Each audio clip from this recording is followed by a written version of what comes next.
दिल्ली चुनाव के बीच आम आदमी पार्टी और बीजेपी के बीच छिड़ी पोस्टर वॉर सोशल मीडिया पर ट्रेंड करने लग गई, क्योंकि बीजेपी ने आम आदमी पार्टी पर निशाना साधते हुए एक और पोस्टर जारी कर दिया।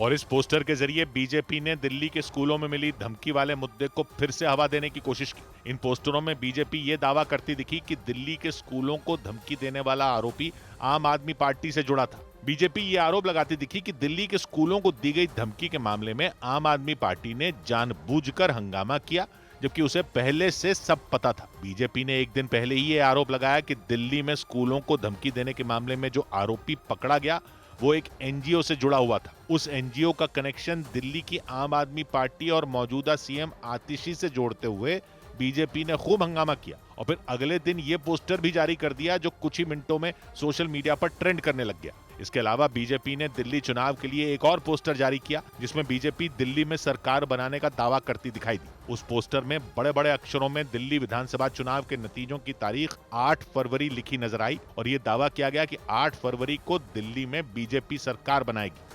इधर कांग्रेस सांसद राहुल गांधी के इंडियन स्टेट से लड़ाई वाले बयान पर बीजेपी के हमले सोशल मीडिया पर ट्रेंड करने लग गए। दिल्ली में कांग्रेस के नए दफ्तर के उद्घाटन के मौके पर राहुल गांधी ने आरोप लगाया कि बीजेपी और आरएसएस ने देश की हर संस्था पर कब्जा कर लिया है, इसलिए कांग्रेस की लड़ाई सिर्फ एक संगठन या पार्टी से नहीं बल्कि इंडियन स्टेट से है।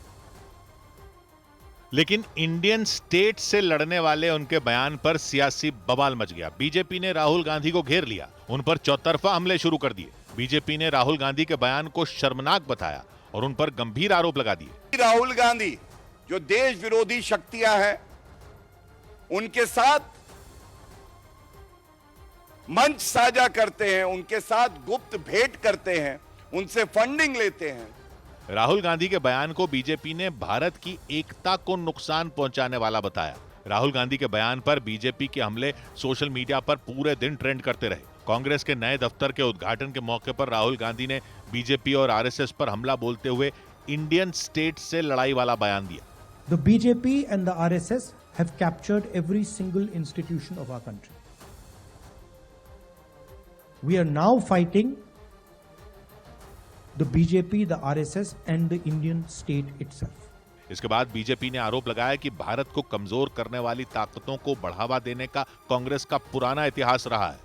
उधर आरएसएस प्रमुख मोहन भागवत का रामलला की प्राण प्रतिष्ठा को देश की आजादी से जोड़कर दिया बयान सोशल मीडिया पर ट्रेंड करने लग गया। उनके बयान के विरोध में कांग्रेस के छात्र संगठन एनएसयूआई ने दिल्ली में गृह मंत्री अमित शाह के घर के बाहर प्रदर्शन किया और आरएसएस पर बैन लगाने की मांग कर दी।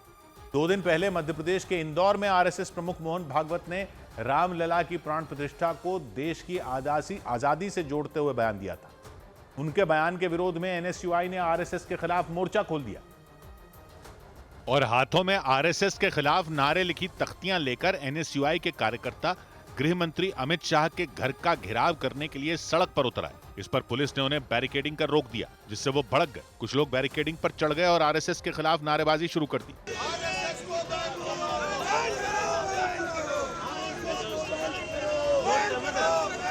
हंगामा बढ़ा तो पुलिस ने उन्हें वहां से हटाना शुरू किया। विरोध करने पर पुलिस ने एनएसयूआई के कार्यकर्ताओं को हाथों पैरों से उठाकर जबरदस्ती बसों में बैठा दिया। जब स्वतंत्रता सेनानियों की बात आई है, आरएसएस का उसमें कोई योगदान नहीं रहा है देश की आजादी में। 2 दिन पहले मध्य प्रदेश के इंदौर में आरएसएस प्रमुख मोहन भागवत ने रामलला की प्राण प्रतिष्ठा और भारत की आजादी को जोड़ते हुए बयान दिया था। बाद में उनका यह बयान सोशल मीडिया पर ट्रेंड करने लग गया था। अनेक शतकों से परचक्र झेलने वाले भारत के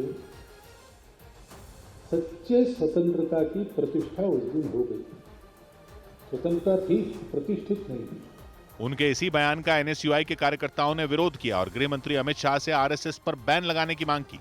और न सिर्फ एनएसयूआई ने बल्कि कांग्रेस के तमाम बड़े नेताओं ने मोहन भागवत के बयान पर आपत्ति जताई। दिल्ली में कांग्रेस के नए मुख्यालय के उद्घाटन के मौके पर राहुल गांधी ने भी मोहन भागवत के बयान को लेकर उन पर हमला बोला और उनके बयान को देश की प्रतिष्ठा से जोड़ दिया। राहुल गांधी ने आरोप लगाया कि मोहन भागवत ने अपने बयान के जरिए उन सभी क्रांतिकारियों और देशभक्तों का अपमान किया जिन्होंने देश की आजादी के लिए अपनी जान न्यौछावर कर दी थी। राहुल गांधी के मुताबिक मोहन भागवत ने अपने बयान से देश के संविधान पर हमला किया। रामलला की प्राण प्रतिष्ठा को देश की आजादी से जोड़कर दिया मोहन भागवत का बयान 2 दिन से सोशल मीडिया पर ट्रेंड करता रहा। उसी बयान के बहाने कांग्रेस ने उन्हें घेरने की कोशिश की। The Constitution, which was essentially attacked yesterday by Mr. Mohan Bhagwat when he says that the Constitution was not the symbol of our freedom.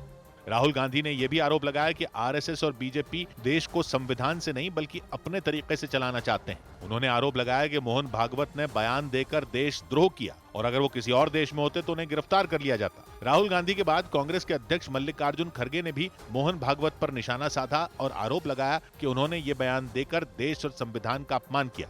और इन सबके बीच दिल्ली में कांग्रेस के नए दफ्तर के नाम का मुद्दा सोशल मीडिया पर ट्रेंड करने लग गया। कांग्रेस ने दिल्ली में बनाया गया अपने नए दफ्तर का नाम इंदिरा भवन रखा, जबकि वहां मौजूद कुछ लोग इस नए दफ्तर का नाम मनमोहन सिंह के नाम पर रखे जाने की मांग करते नजर आए।